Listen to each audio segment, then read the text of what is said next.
আসসালামু আলাইকুম।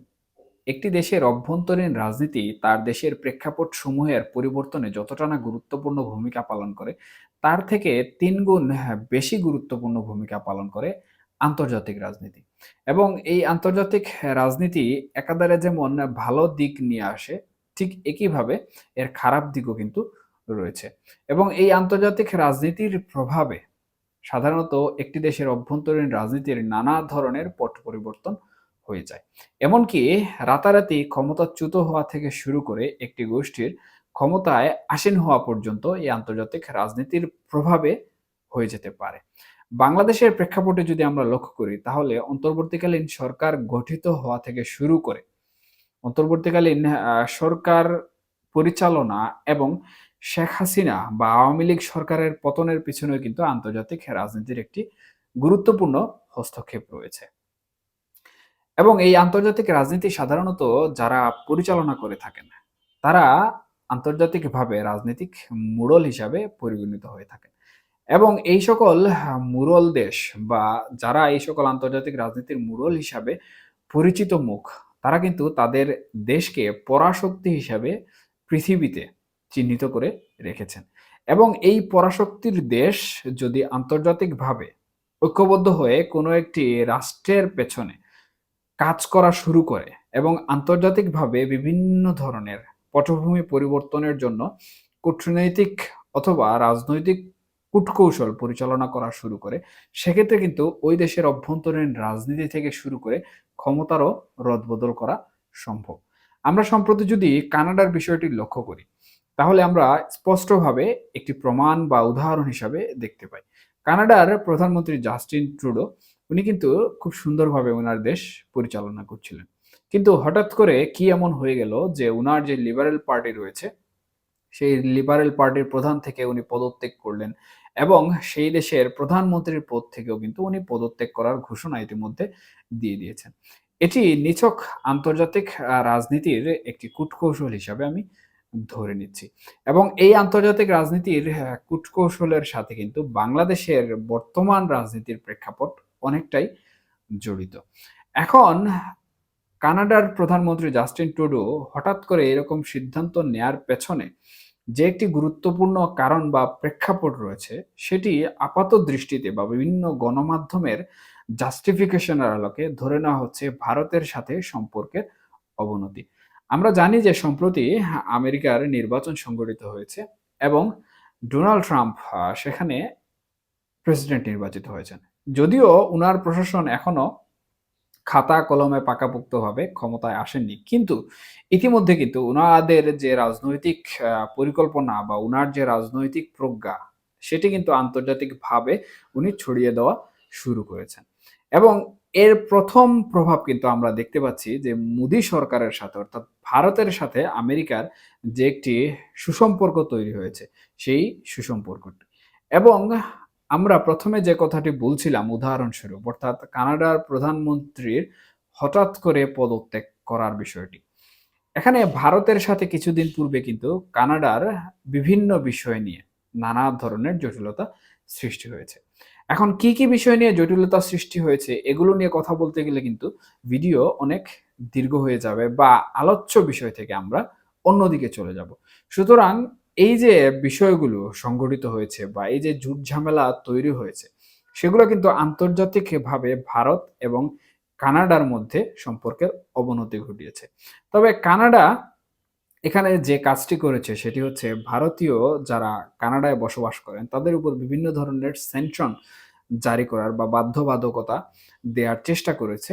যদিও আইনানুগভাবে সেগুলা জাস্টিন ট্রুডো এখনো সফল করতে সক্ষম হননি।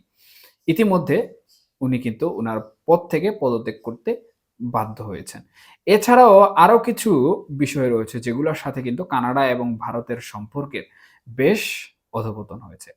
এখন এই অধঃপতনকে কেন্দ্র করে বা এই সম্পর্ককে কেন্দ্র করে কিন্তু মোদি সরকার, অর্থাৎ ভারতের বর্তমান যে সরকার রয়েছে, মোদি সরকার কিন্তু আমেরিকার ট্রাম্প প্রশাসনের সাথে যে বন্ধুত্বপূর্ণ সম্পর্ক রয়েছে বা এই ২ দেশের মধ্যে আন্তর্জাতিক রাজনীতির যে সুসম্পর্ক রয়েছে, সেটিকে ভিত্তি করে কিন্তু একটি রাজনৈতিক কূটকৌশল বা চাল পরিচালনা করেছেন।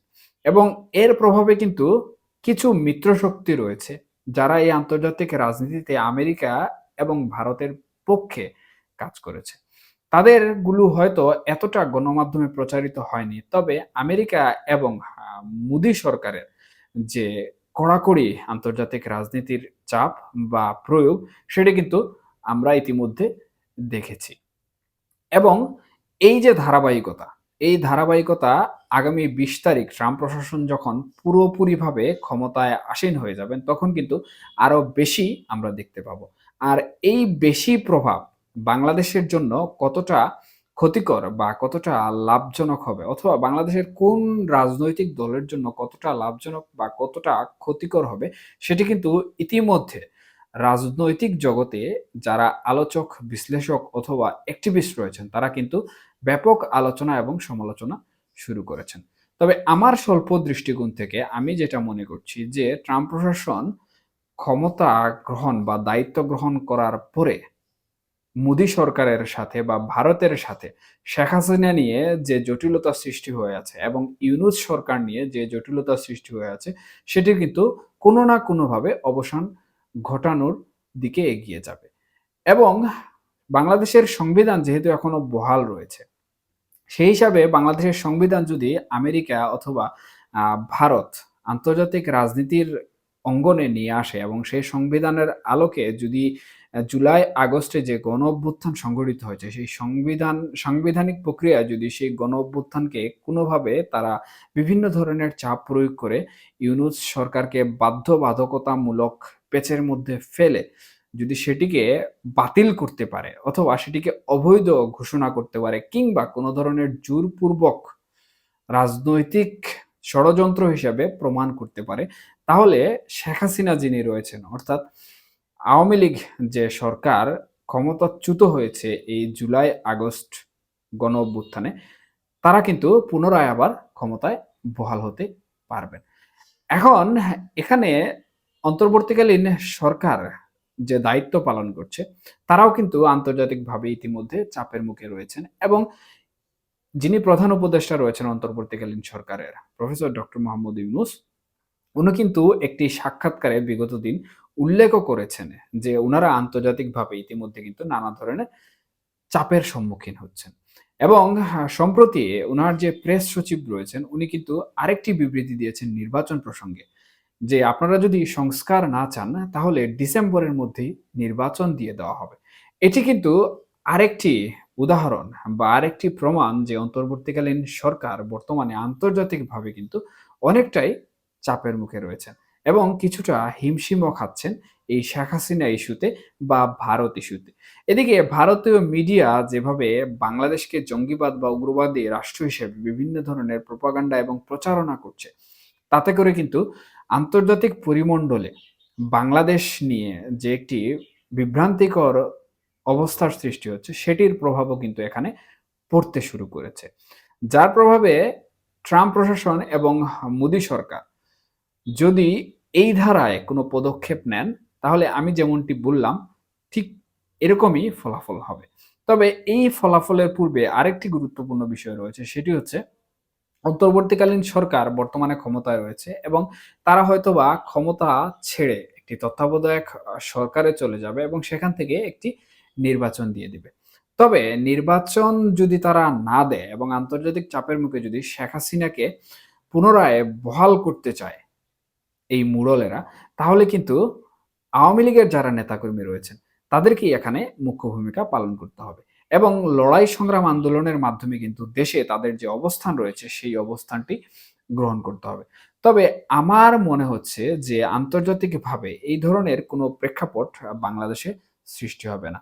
যেটি সৃষ্টি হবে সেটি হচ্ছে অন্তর্বর্তীকালীন সরকার যেভাবে চাপের সম্মুখীন হচ্ছে বা আন্তর্জাতিকভাবে যদি ২০ তারিখের পর যদি সে সকল চাপসমূহ আরো বাড়তে থাকে এবং ভারত ও ট্রাম্প প্রশাসন যদি শেখ হাসিনার পক্ষে যেভাবে বিভিন্ন ধরনের চাপ প্রয়োগ করতে সক্ষম হচ্ছেন, সেগুলো যদি সক্ষম করা জারি রাখেন, তাহলে আওয়ামী লীগের মাঠ রাজনীতিতে ফেরার সম্ভাবনা ১০০ ভাগ ফিরে আসবে এবং মাঠ রাজনীতিতে ফেরার ফলে আওয়ামী লীগ নির্বাচনে অংশগ্রহণ করবে এবং নির্বাচনে অংশগ্রহণ করলে নির্বাচনের যে ফলাফল রয়েছে সেই ফলাফল অনুযায়ী কিন্তু বাংলাদেশের পরবর্তী রাজনীতির যে প্রেক্ষাপট রয়েছে সেই প্রেক্ষাপটটি নির্ধারিত হবে।